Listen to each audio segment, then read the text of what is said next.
Assalamualaikum warahmatullahi wabarakatuh. Perkenalkan saya Zeta dari MJ802 akan mempresentasikan terkait dengan UAS Cyber Security Management atas penelitian Information Systems for Supply Chain Management, Uncertainties, Risks, and Cyber Security. Dengan dosen pembimbing yaitu Bapak Wahyu Purbosantoso.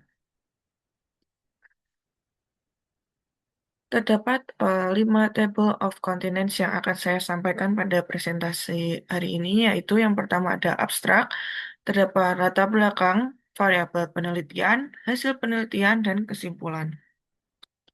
Yang pertama yaitu abstrak. Apa sih tujuan dari penelitian ini? Tujuan dari penelitian ini yaitu melakukan pengkajian atas penerapan Supply Chain Management atau SCM bagi perusahaan untuk menghadapi tantangan ketidakpastian, risiko, serta keamanan cyber dengan tujuan mencari cara untuk mendeteksi dan memprediksi risiko pasokan serta solusi keamanan data yang lebih menyeluruh dalam sistem manajemen rantai pasokan agar dapat berjalan lebih efektif. Metode penelitian yang dilakukan yaitu menggunakan metode kualitatif untuk menganalisis proses rantai pasokan serta bagaimana cara sistem informasi memberi dukungan. Yang kedua, latar belakang. Apa permasalahannya? Supply Chain Management atau SCM atau manajemen rantai pasok adalah sebuah sistem pengelolaan aliran barang dan jasa yang melibatkan semua tahapan yang ada dalam rantai pasok termasuk pengadaan bahan baku, produksi, penyimpanan, distribusi, dan pengiriman ke konsumen. SCM ini bertujuan untuk meningkatkan efisiensi, kualitas, dan kepuasan pelanggan dengan mengurangi biaya, waktu, dan limbah. Kegiatan tersebut melibatkan koordinasi dengan berbagai pihak dalam rantai pasok seperti pemasok, produsen, distributor, dan pengecer untuk mencapai tujuan yang sama. Dapat kita lihat bahwa sistem tersebut sangat kompleks dan terhubung satu sama lain. Semakin kompleks rantai pasokan tersebut, maka semakin besar pula kemungkinan munculnya gangguan, baik dari sisi internal maupun eksternal, termasuk gangguan sistem dan keamanan data yang rentan atau serangan cyber. Terdapat 3 variabel penelitian, yaitu yang pertama variabel ketidakpastian, variabilitas dalam permintaan, pasokan, dan kondisi pasar. Yang kedua yaitu variabel risiko, potensi gangguan dari berbagai sumber, termasuk kegagalan teknologi dan bencana alam.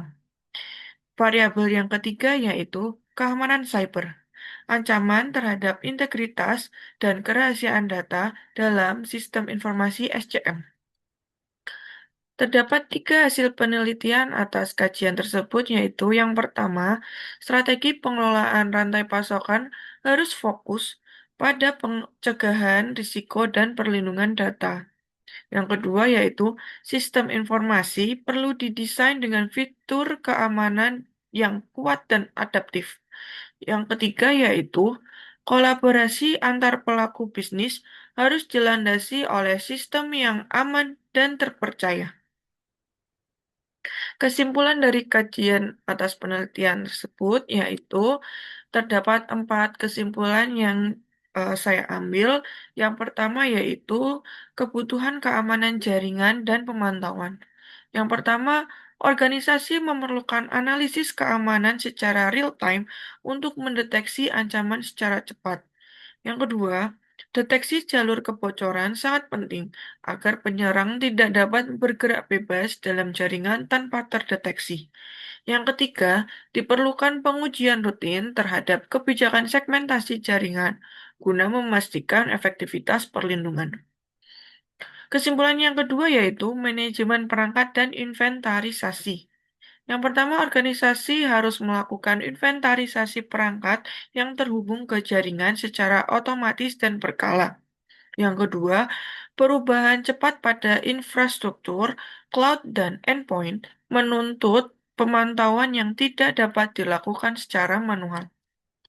Kesimpulan yang ketiga yaitu Tantangan transportasi dan rantai pasokan. Yang pertama, infrastruktur lama di sektor transportasi didasarkan pada sistem tertutup dan pemeliharaan yang cukup mahal. Yang kedua, perlu dilakukan migrasi ke sistem jaringan berbasis IP agar lebih fleksibel, efisien, dan mudah dikelola.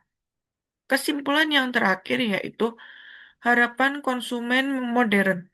Yang pertama, konsumen mengharapkan layanan transportasi yang aman dan berbasis mobile.